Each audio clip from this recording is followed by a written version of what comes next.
శ్రోతలకు నమస్కారం. పురాణ పురుషుడు కార్యక్రమమునకు స్వాగతం. గర్గులు వ్రజవాసులతో ఈ విధముగా చెప్తున్నారు. పాడి పంటను యజ్ఞార్థముగా వృద్ధి చేసి పంచిపెట్టుట వైశ్య ధర్మములుగా స్థాపించుటకు మరి ఒక అవతారము ఎత్తాడు. అతడే దేవకి అష్టమ గర్భమున దిగివచ్చిన మన బాలకృష్ణుడు. వానితో పాడి పంటలను విస్తరింపచేయు సహచరులుగా దేహములు దాల్చిన యజ్ఞాంగమూర్తులైన ఈ వ్రజ వైశ్యగణము ధన్యజీవులు. ఈ సంపద అనుభవించుచు వినిమయ సౌకర్యము కొరకై పూర్వము శిక్షణాలయములుగా మనువుచే గ్రామములు నెలకొల్పబడ్డాయి. ఒక్కొక్క గ్రామమున గల సంపదను సమీకరించి అన్నోదకములను అందచేయుటకై యజ్ఞవాటికలు ఏర్పడ్డాయి. అవియే కాలక్రమమున దేవాలయములైనాయి.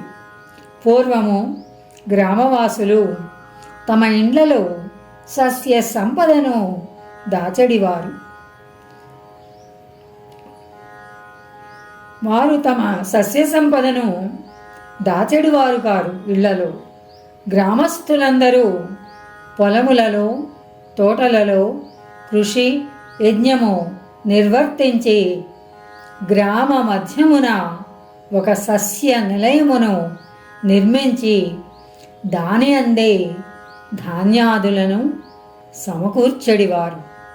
గ్రామస్తులందరూ ఆరాధనమును భోజనాధికములను అచటనే నిర్వర్తించడివారు. ఆ కేంద్రములే యజ్ఞశాలలై క్రమముగా దేవాలయములయ్యాయి. రఘురాముని కాలము నుండి రామాలయములైనాయి. అన్నోదకముల విభజనము సుకరము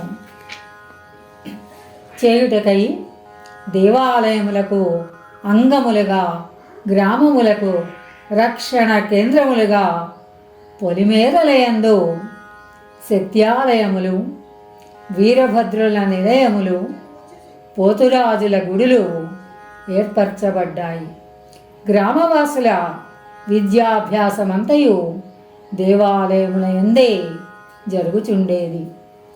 విద్యా గురువులు వారి పర్యవేక్షకుడుగా గ్రామవాసుల ఆరోగ్యమునకై ఆయుర్వేదవేత్తగా ఆపదలను నివారించుటకై మంత్రతంత్ర క్రియాల దక్షులుగా కాల నిర్ణయములకై జ్యోతిర్వైద్యులుగా జ్యోతిర్విద్యావేత్తలుగా సర్వజ్ఞుడైన మహానుభావుడు ఒక్కొక్క దేవాలయమునకు అధిపతిగా ఉండేవారు. అతనిని పురోహితుడు అందురు. అనగా గ్రామ ప్రజలకు పురోగామి అయి నడుచుచు హితమును చేకూర్చుచుండడివాడు. ఇందరిలో అన్ని రూపములతో కర్మసిద్ధి కలిగించి ధర్మసిద్ధిని సమకూర్చుటకై కాలస్వరూపుడగు భగవంతుడే పనిచేస్తూ ఉంటాడు. అతడే అన్ని విధములుగా దిగివచ్చునట్టి పురాణ పురుషుడు. అతని సమగ్ర స్వరూపము ఉపదేశించుటకే కృష్ణద్వైపాయనుడు పురాణ సంహితను సూతుని మూలమున మనకందరకు ప్రసాదించారు.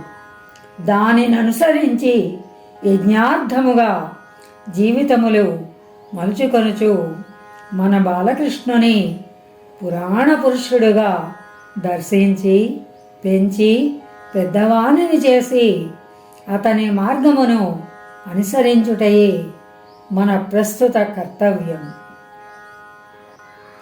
రాత్రివేళ దీపకాంతులతో నృత్య నర్తన సంగీత కళా విలాస గోష్ఠులు వినోదములు కలిగించాయి. గోప యువకులు మహోత్సవముతో లలిత కళా ప్రదర్శనములు చేశారు. వేణువులతో, మద్దెలతో, కంచు తాళములతో చేసిన నర్తన గోష్ఠిలో ఆబాల గోపాలము అఖండ భక్తిభావమున మైమరచి పులకించారు. కొంచెము దూరముగా దాసవేశ్యల కుటుంబములు ఆసీనులై వినోదములలో పాల్గొన కుతూహలపడ్డారు.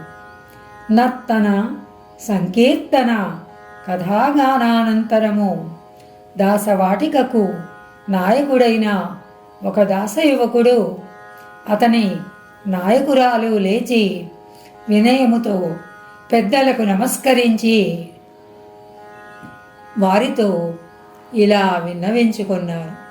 మేము బాలకృష్ణుని జననగాథను నృత్య రూపముగా అభ్యసించాము.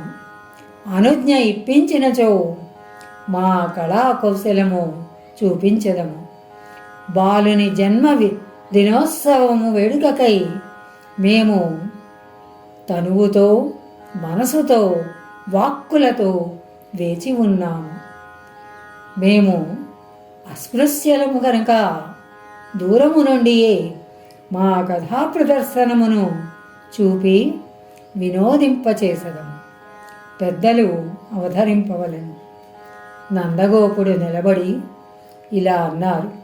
సాధుజనులారా, పురాణ పురుషుని జననగాథ అభినయించుటలో శిక్షణము పొందియున్నారు గనుక మీరును ఆర్యధర్మము అవలంబించిన వారి ఇంతకన్నా వేరుగా ప్రాయశ్చిత్తకాండ ఏదియూ ఉండదు.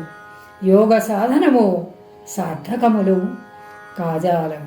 ఈ కారణమున పుణ్యాత్ములైన మీరును నేటి నుండి అస్పృశ్యులు కారు. ఈ వేదిక పైననే మీ కళాకౌశలము చూపి మమ్ము ఆనందింపచేయవలని. స్వస్తి. సశేషం. మా కార్యక్రమాలు నచ్చితే తప్పకుండా ఒక లైక్ చేయండి, కామెంట్ చేయండి. అలాగే పక్క నుండి హై బటన్ ఒకసారి ప్రెస్ చేసి దాంట్లో ఉండే మార్క్స్ కూడా మాకు ఇవ్వండి. అలాగే ఎక్కువ మందికి షేర్ చేసి తప్పకుండా మన ఛానల్ని ఎంకరేజ్ చేస్తారని మనస్ఫూర్తిగా కోరుకుంటూ